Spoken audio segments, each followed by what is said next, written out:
નમસ્કાર દર્શક મિત્રો, કૃષિ દર્શન કાર્યક્રમમાં આપનું હાર્દિક સ્વાગત છે. મિત્રો, ભારતમાં દર વર્ષે દૂધ ઉત્પાદનમાં સારો એવો વધારો થઈ રહ્યો છે. ભારતનું હાલનું દૂધ ઉત્પાદન 236 મિલિયન ટન છે અને પ્રતિ વર્ષ 2.5% વધારો થાય છે, જે વિશ્વના સરેરાશ દૂધ ઉત્પાદન કરતાં પણ વધારે છે. વિશ્વના કુલ દૂધ ઉત્પાદનના 25% જ્યારે ભારતમાં ઉત્પાદન થાય છે, ત્યારે આ દૂધ આપતા પશુઓની માવજત એટલી જ જરૂરી છે. જો યોગ્ય કાળજી ના લેવામાં આવે તો કેટલાક ગંભીર પ્રકારના રોગ પણ થઈ શકે છે અને તે અટકાવવા ખૂબ જરૂરી હોય છે.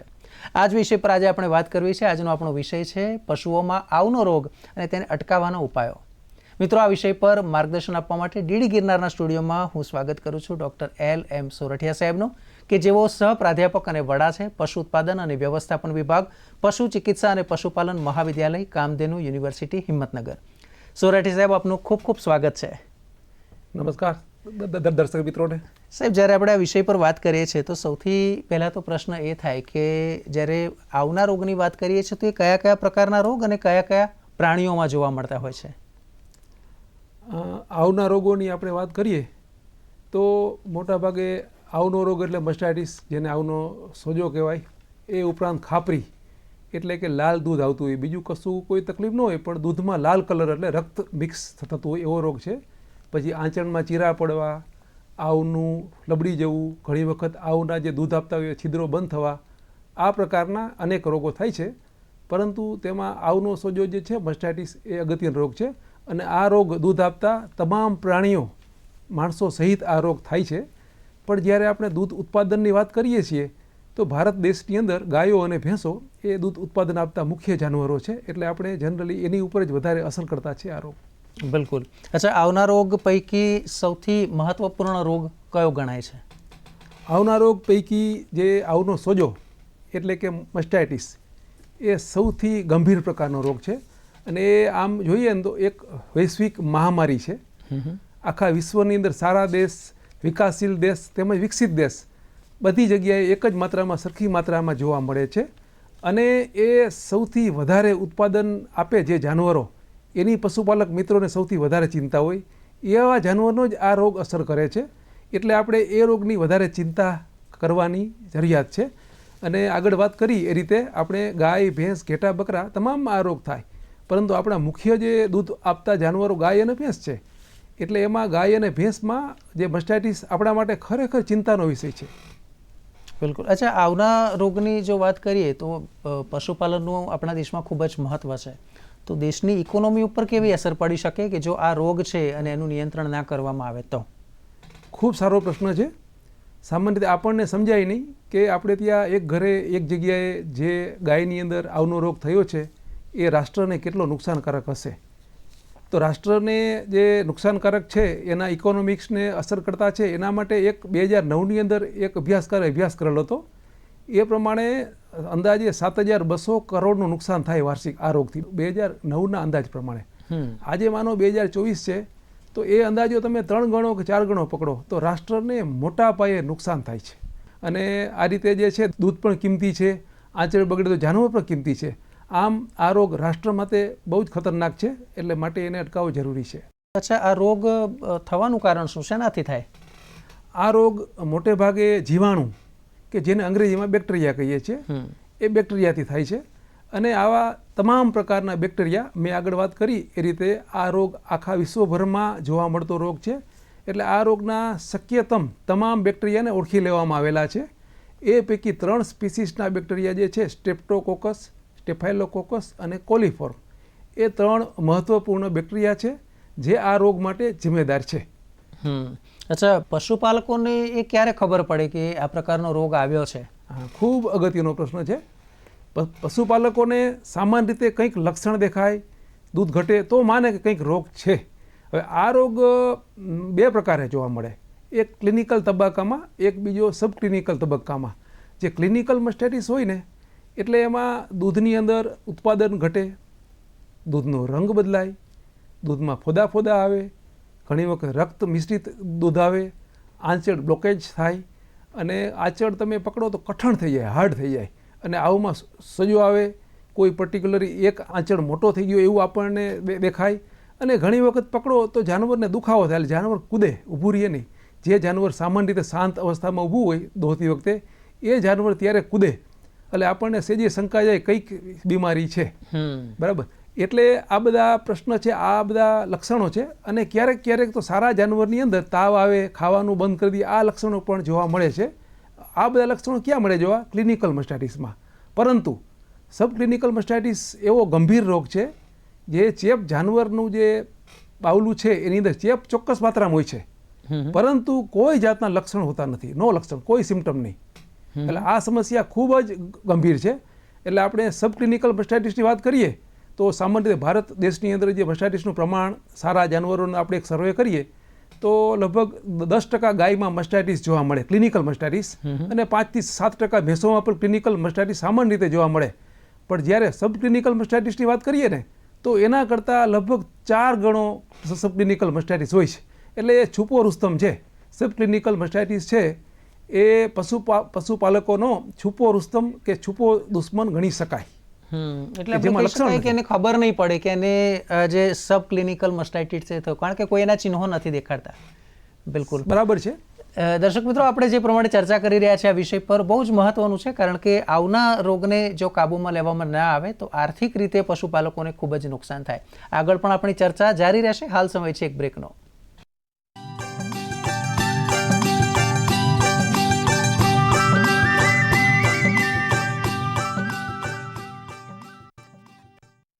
તો બ્રેક બાદ આપનું ફરી એકવાર સ્વાગત છે. દર્શક મિત્રો, જ્યારે આ વિષય પર આપણે ચર્ચા કરીએ છીએ તો મસ્ટાઇટિસના નિદાનની આપણે વાત કરીએ. નિદાન માટેની કોઈ ખાસ ટેકનિક ખરી કે જે સચોટ નિદાનની રીતે હોય? એની થોડી માહિતી આપણા પશુપાલકોને આપશો. જ્યારે ક્લિનિકલ મસ્ટાઇટિસ હોય તો આમ તો લક્ષણના આધારે ખ્યાલ આવી જાય, પણ ઘણી વખત લક્ષણો પૂરતા ના હોય ત્યારે આપણે દૂધનું સેમ્પલ લઈ અને લેબોરેટરીમાં મોકલીએ, અને આવી લેબોરેટરી લગભગ દરેક જિલ્લામાં પશુપાલન ખાતું ચલાવતું હોય છે. એ ઉપરાંત રાજ્યની અંદર આજની તારીખે 6 જેટલી વેટનરી કોલેજ છે, ત્યાં પણ જો સેમ્પલ મોકલવામાં આવે તો એનું સચોટ પરીક્ષણ કરવામાં આવે અને કલ્ચરલ આઇસોલેશન વડે કયા બેક્ટેરિયા છે એ જાણી શકાય છે. એ ઉપરાંત બધા પશુપાલક મિત્રોને ખબર જ છે કે મસ્ટાઇટિસ થાય પછી મટાડવો અઘરો છે, કારણ કે અમુક દવા જ કારગત છે. ઘણી બધી એન્ટીબાયોટિક સામે આ બેક્ટેરિયા મતલબ એની સામે એટલો બધો રેઝિસ્ટન્સ છે કે દવા કામ જ કરતી નથી. તો એ જાણવા માટે આપણે ABST નામનો ટેસ્ટ આવે જે લેબોરેટરીમાં થાય, ABST, એન્ટીબાયોટિક સેન્સિટિવિટી ટેસ્ટિંગ. એ ટેસ્ટિંગ કરાવો અને જે દવા કારગત જણાય એ દવાનો ઉપયોગ કરો તો એક જ ઇન્જેક્શન કે 2 ઇન્જેક્શનથી સારું કરી શકાય. આ રીતે આપણે સરવાળે દવાનો ખર્ચ પણ બચી શકે અને મામૂલા જાનવરનો કિંમતી આચળ આપણે બચાવી શકાય. આ વાત થઈ આપણે ક્લિનિકલ મસ્ટાઇટિસની. પણ આ જ રીતે જે સબ ક્લિનિકલ મસ્ટાઇટિસ છે એ ખૂબ જ અગત્યની વસ્તુ છે, અને એનું નિદાન કરવું પશુપાલક મિત્રો માટે એટલું જ અગત્યનું છે, કારણ કે એમાં કોઈ લક્ષણો દેખાતા નથી. હવે સબ ક્લિનિકલ મસ્ટાઇટિસમાં ભલે બાહ્ય લક્ષણ ના હોય, પણ દૂધની અંદર રાસાયણિક ફેરફાર તો હોય જ છે. દૂધની અંદર ખાસ કરી એનો pH એટલે કે અમ્લતા આંક એ વધે છે, અને એના સોમેટિક સેલ એટલે એક પ્રકારના કોષો હોય છે કે દૂધ હોય સામાન્ય રીતે કોષ એટલે કે એમાં એપિથેલિયમ પ્રકારના કોષ અને શ્વેતકણો, એ કણો સામાન્ય રીતે હોય જ છે, પણ 1 ml ની અંદર 1 લાખ કે તેથી ઓછી સંખ્યામાં હોય. પરંતુ જો તેમાં સબ ક્લિનિકલ મસ્ટાઇટિસ હોય તો આવા કોષોની સંખ્યા 3 ગણી કે 4 ગણી થાય. એટલે 1 લાખ કરતાં, અને આવા કોષની સંખ્યા એના માટે મશીનો ઉપલબ્ધ છે બજારની અંદર, સોમેટિક સેલ કાઉન્ટર, જે લેબોરેટરીમાં હોય. ખેડૂતોને પોસાય નહીં, પણ ખેડૂતોએ ટેસ્ટ કરવો હોય તો એના માટેના 2 ખૂબ જ સાદા પ્રયોગો છે. એક છે આપણે pH માપો. pH માપવા માટે બજારની અંદર એક સાદી એવી સ્ટ્રીપ ઉપલબ્ધ છે, સાદી પટ્ટી, કાગળની પટ્ટી, પીળા કલરની પટ્ટી આવે, 20-25 રૂપિયા કિંમત આખા મતલબ બંડલની. એ પટ્ટી રાખવાની, અને પટ્ટી આપણે જે દૂધનું સેમ્પલ છે એમાં પટ્ટીને 15 સેકન્ડ 20 સેકન્ડ માટે આપણે બોળી રાખીએ તો એનો રંગ બદલાય. રંગ બદલાય તો પટ્ટી સાથે એક પટ્ટી ખાસ કલરની ઉપલબ્ધ હોય છે, જેમાં મેચિંગ કરો તો તમને ખ્યાલ આવે કે હાલમાં દૂધનો pH કેટલો છે. અને જો pH 7.2 કરતાં વધારે જણાય તો માનવું કે આપણી ગાય કે આપણી ભેંસને સબ ક્લિનિકલ મસ્ટાઇટિસ છે, તો આપણે યોગ્ય દિશામાં સારવાર કરી શકાય. આ રીત પણ છે. એના કરતાં પણ એક ખૂબ સરસ રીત છે, એને કહેવાય કેલિફોર્નિયા મસ્ટાઇટિસ ટેસ્ટ. ટૂંકમાં એને CMT કહીએ છીએ. બજારની અંદર CMT કીટ આવે, જેમાં એક પેડલ આવે અને એક કેમિકલનું બોટલ આવે, જે 300-400ની મામૂલી કિંમતમાં મળે છે, અને આખું વર્ષ ચાલે તેવી કીટ હોય છે. સોમેટિક સેલમાં આપણે જે ગાય ભેંસના 4 આંચળ હોય એની સામે એનું પેડલ છે, એમાં 4 કપ હોય.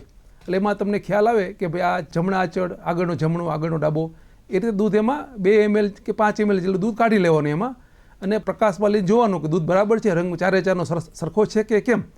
એ ઉપરાંત જે કેમિકલનો ડબ્બો સાથે આવેલો છે એમાં 5-5 ml કેમિકલ નાખી દેવાનું, ચારે ચારની અંદર ઉમેરો કરવાનો, પછી પેડલને હલાવવાનું. તો કોઈ કાચળમાં એ ઘટ્ટ બની જાય, દૂધ અને જે દ્રાવણ છે એનું મિશ્રણ ઘટ્ટ બની જાય, ઝીલી જેવું ચીકણું બની જાય, તો માનવાનું કે એ આંચળની અંદર સબક્લિનિકલ મસ્ટાઇટિસ છે. એટલે આ 2 સાદી રીતો છે જેના વડે પશુપાલકો જાણી શકે કે આપણા જાનવરને સબક્લિનિકલ મસ્ટાઇટિસ છે કે કેમ. અને મારી પશુપાલકોને વિનંતી છે કે આવો ટેસ્ટ ખૂબ સરળ હોય, ખૂબ સસ્તો હોય, એક વખત જાણી લેવાથી ઇઝીલી આવડી જાય. એટલે પખવાડિયે એક વખત જો આપણે કરીએ તો આપણા મહામૂલા જાનવરોને આવા ગંભીર રોગથી અટકાવી શકાય, ગંભીર રોગથી બચાવી શકાય.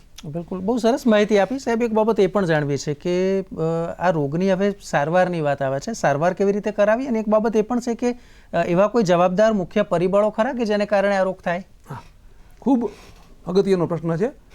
આ રોગ જે છે સામાન્ય રીતે પહેલો પ્રશ્ન છે એ જે આપણે પશુપાલકનું જે રહેઠાણ હોય છે એનું ખરાબ હાઇજીન એટલે સ્વચ્છતાનો અભાવ. બીજું છે જે દૂધ દોહનાર વ્યક્તિ હોય એના હાથમાં સ્વચ્છતાનો અભાવ અને એને સાફ સફાઈની ઓછી કાળજી. એ ઉપરાંત જે ભોંયતળિયું જે છે એમાં સ્વચ્છતાનો અભાવ. એ સિવાય આચળની અંદર નાની મોટી ઈજા થવી, આ બધા કારણો છે જેને કારણે આ રોગ થવાની શક્યતા ખૂબ વધી જાય છે. અને એક વખત રોગ થાય એ પછી મેં આગળ વાત કરી એ રીતે સમયસર, ખૂબ જ સમયસર ડૉક્ટરને બોલાવી, શંકા જાય તો એક જે તારીખે જે સમયે તમને ખ્યાલ આવે કે આપણે ગાયને કે આપણી ભેંસને મસ્ટાઇટિસ દેખાય છે તો તરત જ વિના વિલંબે ડૉક્ટરને બોલાવી તરત જ સારવાર કરવાથી સારું થવાની શક્યતા વધે છે. એમાં વિલંબ કરવો પોસાય તેમ નથી આપણને. એટલે આટલી બાબતની આપણે કાળજી લેવી જરૂરી છે. અચ્છા, આ રોગની સારવાર જો ન કરાવવામાં આવે અથવા તો સમયસર ના થાય તો શું થઈ શકે? મિત્રો, આપ જાણો જ છો કે મસ્ટાઇટિસ થાય જો 2-3 દિવસની અંદર સારવાર કરવામાં ના આવે તો એક આંચળ કે એક સાઈડનું ક્વાર્ટર આખું ખોટું પડી જાય. એ વેતરમાં દૂધ બિલકુલ ના આપે અને આવતા વેતરમાં પણ પછીના એકેય વેતરમાં એ આંચળ ચાલુ ના થાય. આપણે જાણીએ છીએ ગાય ભેંસમાં 4 આંચળ હોય છે એટલે એક આંચળ જાય એટલે ઓછામાં ઓછું 15% દૂધ ઉત્પાદન બંધ થાય. એટલે એક આંચળ જે જાનવરનો જાય એ જાનવરની જે નફાકારક ક્ષમતા છે એ આપણે નાશ પામે. એટલે એ જાનવર પશુપાલકને રાખવું પરવડે નહીં. અને જો 2 આંચળ જાય તો એ જાનવર ખોટ કરાવે. હવે આવા જાનવરને આપણા દેશમાં નિકાલ કરવો એ મોટી સમસ્યા છે. એટલે પશુપાલકને સરવાળે 50,000 થી 70,000 નુકસાન થાય. એટલે સમયસર સારવાર કરવી ખૂબ જરૂરી છે. જો સારવારમાં જો મોડું થાય અને આંચળ બગડે તો આખું જાનવર આપણા હાથમાંથી જાય. બિલકુલ, બહુ સ્પષ્ટ વાત છે, કારણ કે એટલી કાળજી આપણે લેવી જ પડે. અચ્છા સાહેબ, પશુ રહેઠાણની માવજત એટલે શું? એના વિશે થોડું વિસ્તારથી માહિતી આપશો. આપણે જ્યારે પશુ રહેઠાણ બનાવીએ ત્યારે જે આપણી ભલામણ છે, વૈજ્ઞાનિક ભલામણ કરવામાં આવેલી છે એટલી પશુ દીઠ જગ્યા આપવાની છે. અને જગ્યા આપ્યા પછી એ રહેઠાણની અંદર હવા ઉજાસ પૂરતા છે કે નહીં એની કાળજી રાખવાની છે. અને સૌથી અગત્યની વાત છે ભોંયતળિયું. ભારત દેશની અંદર અને આખા વિશ્વના લેવલે કોન્ક્રીટનું ભોંયતળિયું ખૂબ જ પ્રખ્યાત છે, લોકો વાપરતા થયા છે. પણ કોન્ક્રીટ ભોંયતળિયું છે એ ખૂબ જ સખત હોય છે, હાર્ડ હોય છે અને અમુક સમયે એમાં ખાડા પડી જાય, અમુક જગ્યાએ શાર્પ એજ એટલે કે તીક્ષ્ણ ભાગ બની જાય. જે જાનવર બેસે ત્યારે જાનવરને ઈજા થવાની શક્યતા વધે. તેમજ જ્યારે જાનવર ગાભણ હોય એ સમયે એનું બાવલું અને આંચળ ખૂબ મોટા હોય, જ્યારે બેઠું હોય તો બાજુમાંથી બીજું જાનવર પસાર થાય ત્યારે ભૂલથી બીજા જાનવરનો પગ આ કોઈ ગાયના આંચળ પર પડી જાય અને નીચે ભોંયતળિયું સખત હોય એને કારણે એ મતલબ આંચળને ઈજાઓ પહોંચે. એટલે ટૂંકમાં જે ગાય ગાભણ હોય કે વધુ દૂધ આપતી હોય એને ભલે કોન્ક્રીટ ઉપર આપણે રાખીએ પણ પથારી કરવી જોઈએ. જો આપણી પાસે પથારી માટે કોઈ ડાંગરનું પરાળ કે એ પ્રકારનું કોઈ મટીરિયલ ઉપલબ્ધ ના હોય તો આજકાલ રબર મેટ પણ બજારમાં મળે છે, એ પ્રકારે મેટ્રેસ પણ મળે છે. અને એટલા સમય પૂરતા જાનવરને જે કાચું ભોંયતળિયું હોય ત્યાં આપણે રાખી શકાય. આ રીતે રહેઠાણની સારી માવજત આપણે કરીએ તો રોગ થવાની શક્યતા ઘણી ઓછી રહે. બીજું છે સાફ સફાઈ. સાફ સફાઈ આમ તો તમામ રોગો થતાં અટકાવવા માટે અગત્યનું છે, પણ જે મસ્ટાઇટિસ અને રહેઠાણની સાફ સફાઈનો સીધો સંબંધ છે. એટલે કે છાણવાસી દૂધ તો રેગ્યુલર કરવાનું જ બે ટાઈમ, પરંતુ દર અઠવાડિયે એક વખત ફિનાઇલ કે જે કોર્સોલિન પ્રકારની દવા આવે એનું દવાનું યોગ્ય દ્રાવણ બનાવી અને છંટકાવ કરવો જોઈએ, જેનાથી કોઈ બેક્ટેરિયા હોય તો એનો નાશ પામે.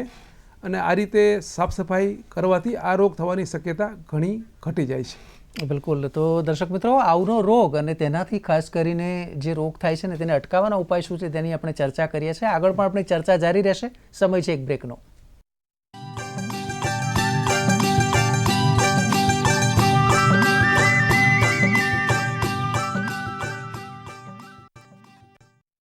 તો બ્રેક બાદ આપનું ફરી એકવાર સ્વાગત છે. ચર્ચાનો દોર આગળ વધારીએ. સાહેબ, જે પ્રમાણે આપણે બ્રેક પહેલાં ચર્ચા કરી કે ભાઈ પશુ રહેઠાણની માવજતમાં ખાસ કરીને શું કાળજી લેવી, દર્શકોને આપણે એ માહિતી આપી છે કે દૂધ દોહન માટેની પણ ચોક્કસ પદ્ધતિ હોય છે. તો થોડી એની માહિતી આપશો. બરાબર છે. દૂધ દોહનની ખેડૂત મિત્રો ઘણી વખત જાણતા હોવા છતાં ભૂલો થાય છે. દૂધ દોહન જે છે એ ભારતની અંદર કલા છે, આર્ટ છે.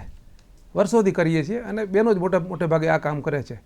પરંતુ એની 3 રીતો પૈકી 3 રીતોની વાત કરી તો એક મુઠ્ઠી વાળીને દોહન કરીએ છીએ, બીજું અંગૂઠો વાળીને આપણે દોહન કરીએ છીએ, અને ત્રીજું આંગળી અને અંગૂઠાનો ઉપયોગ કરીને કરીએ દોહન.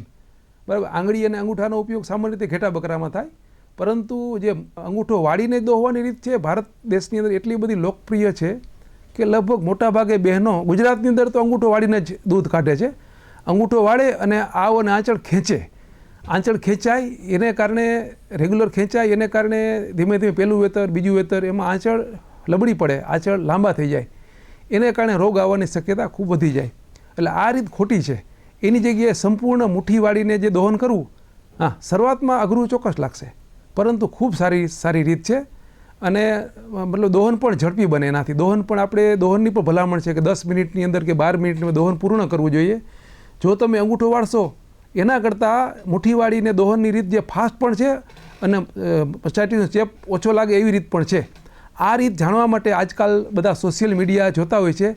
યુટ્યુબની અંદર તમે ગુડ મિલ્કિંગ મેથડ એમ સર્ચ કરશો તો તમને એ બધી રીતો બતાવશે, અને એનો વિડીયો જોઈ અને એક બે વખત અભ્યાસ કરશો તો દૂધ દોહનની સાચી રીત તમને બધાને આવડી જશે. અને એટલું જ જરૂરી છે આ બાબતે ભાઈઓ પણ થોડા સભાન બને અને બહેનો સાથે 2 દિવસ સાથે જાય તો બહેનો સારી રીતે દોહન કરતાં શીખી જશે. બિલકુલ. સાહેબ, પશુ આહાર માવજત થકી આવનો રોગ અટકાવવામાં મદદ મળી શકે એવું કહી શકાય? હા, બિલકુલ. પશુ આહાર જે છે કે માણસનો આહાર સર્વસ્વ છે. આહાર જો યોગ્ય હોય તો પ્રાણીની અંદર પૂરતી માત્રામાં રોગ પ્રતિકારક શક્તિ આવે. પૂરતો આહાર એટલે પૂરતા જથ્થામાં આહાર અને સારી ક્વોલિટીનો આહાર.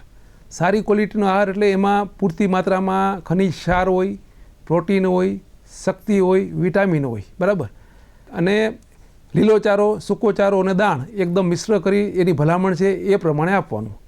પરંતુ આ આપણે આગળ વાત કરી એ પ્રમાણે આ રોગ જે વધારે દૂધ ઉત્પાદન આપતા જાનવરોમાં વધુ માત્રામાં થતો હોય, એવા જાનવર એવા હોય કે જેને 1 ટંકે દૂધ 10 લીટર કરતાં વધારે હોય. એટલે એવી ગાયોમાં સામાન્ય રીતે જ્યારે જાનવરનું વિયાણ થાય એના પછી 30મા દિવસે કે 35મા દિવસે હાઈએસ્ટ દૂધ ઉત્પાદન આવે, એ સમયે એને જે કાંઈ શક્તિની જરૂરિયાત હોય એટલી માત્રામાં એ ખાઈ શકે નહીં. એને કારણે એની એનર્જી બેલેન્સ નેગેટિવ થાય. નેગેટિવ એનર્જી બેલેન્સ થાય એટલે એ સમયે બેક્ટેરિયા રાહ જોઈને બેઠા હોય કે ક્યારે ચેપ લગાડવો. એ સમયે ચેપ લાગવાની શક્યતા રહે. તો જાનવર નેગેટિવ એનર્જી બેલેન્સમાં ન આવે તેટલા માટે કેટલાક કન્સેપ્ટ છે. ચેલેન્જ ફીડિંગ છે, પેરીપાર્ચ્યુલન ફીડિંગ છે, બાયપાસ પ્રોટીન, એ બધો આહાર જે છે જાનવરનું જ્યારે ગાભણ અવસ્થામાં હોય એ સમયથી જ આપણે ખોરાકમાં કાળજી રાખીએ તો એ જ્યારે જાનવર પીક અવસ્થામાં એટલે કે હાઈએસ્ટ દૂધ ઉત્પાદન આપે એ સ્ટેજે પહોંચે ત્યારે એની પાસે પૂરતી માત્રામાં રિઝર્વ એનર્જી હોય અને એ સમયે જાનવરને તાણ તો આવવાની જ છે મિત્રો, પણ તાણ થોડી ઓછી આવે. એ રીતે આપણે કરીશું તો એને ચોક્કસ માત્રામાં જાનવરમાં રોગ પ્રતિકારક શક્તિ ખૂબ સરસ હશે, સારી હશે, અને ચેપ લાગશે તો પણ આપણે મટાડી શકશું એ અવસ્થામાં જ હશે. બીજું એક ખોરાકની માવજત જે કરવા જેવી છે મિત્રો. આપણે જાણીએ છીએ કે સામાન્ય રીતે જે આવનો ચેપ જે છે એ આંચળના છિદ્રો વાટે લાગવાની શક્યતા વધારે રહે છે. અને આંચળના છિદ્રો જ્યારે આપણે દૂધ કાઢી લઈએ છીએ એ પછી થોડા પોળા થાય છે. અને જે આંચળનું આપણે દૂધ કાઢીએ ત્યારે છિદ્રો પોળા હોય એ લગભગ અડધો કલાક સુધી પોળા રહે પછી સંકોચન પામે. જ્યારે આપણે દૂધ કાઢીએ એ પછી જાનવર ઊભેલું હોય એટલે તરત જ જાનવર બેસવા પ્રયત્ન કરશે. એ સમયે જો જાનવર બેસી પડે અને નીચે જો ફ્લોર આપણું ગંદુ હોય તો તરત જ ચેપ લાગવાની શક્યતા રહેશે. પરંતુ એ સમયે આપણે જાનવરને બેસવા દેવાનું નથી. એ સમયે આપણે જાનવરને એને ભાવતો ખોરાક નાખવાનો છે. લીલો ચારો પસંદ હોય એને તમે ગમાણમાં નાખો તો જાનવરને ખાવા પ્રેરણા મળશે અને બેસશે નહીં મિત્રો. આપણે અડધી કલાક ખોરાકમાં આ રીતે કાળજી રાખીશું તો ચોક્કસ જાનવર ખાવા પ્રેરણા રાખશે અને બેસશે નહીં, અને આમ આ રીતે રોગચાળો લાગવાની શક્યતા ખૂબ ઘટી જશે. સાહેબ, બચ્ચાનું ધાવવું અને આવનો રોગ, આ બે વચ્ચે શું સંબંધ છે? સીધો સંબંધ છે. આપણા દેશની અંદર ધાવન પદ્ધતિથી આપણે દૂધ કાઢીએ છીએ, એટલે બચ્ચાને જન્મે પછી આપણે ધવડાવીએ છીએ, અને દેશની અંદર આપણે બે વખત ધવડાવવાની પરંપરા છે. એક વખત આપણે પાનો મૂકવા માટે દૂધ દોહન ચાલુ કરીએ એ પહેલાં આપણે પાડી કે વાછરડીને આપણે ધાવવા માટે છોડીએ છીએ, બરાબર. એ રીત બરાબર છે કે પાનો મૂકવા માટે જરૂરી છે, એને દૂધ પણ આપવું પડે, અને ઘણી વખત આપણે દૂધ કાઢી લઈએ ને એ પછી પણ એને છોડીએ છીએ, બરાબર. એ સમયે આવ ખાલી હોય છે, દૂધ બિલકુલ હોતું નથી. આપણે બધું જ દૂધ શક્યતમ ડબકા સુધીનું દૂધ આપણે ખેંચી લીધું હોય છે.